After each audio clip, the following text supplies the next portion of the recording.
শুভ দুপুর বন্ধুরা, তোমরা সবাই কেমন আছো? আমি খুব ভালো আছি।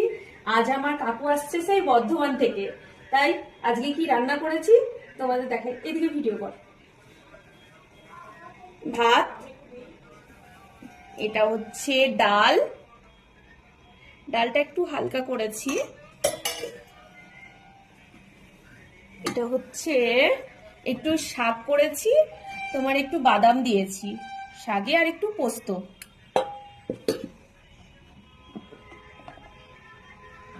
আলু শিম ভাজা, একটু কাঁচা লঙ্কা,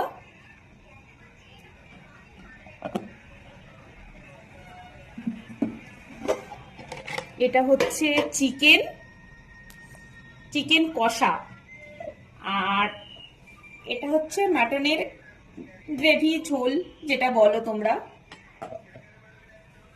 আর এটা হচ্ছে কাতলা মাছের একটু পোস্ত, আর কি বলবো, একটু গ্রেভি করেছি আর কি। তাই এই পর্যন্তই আজকে মেনু।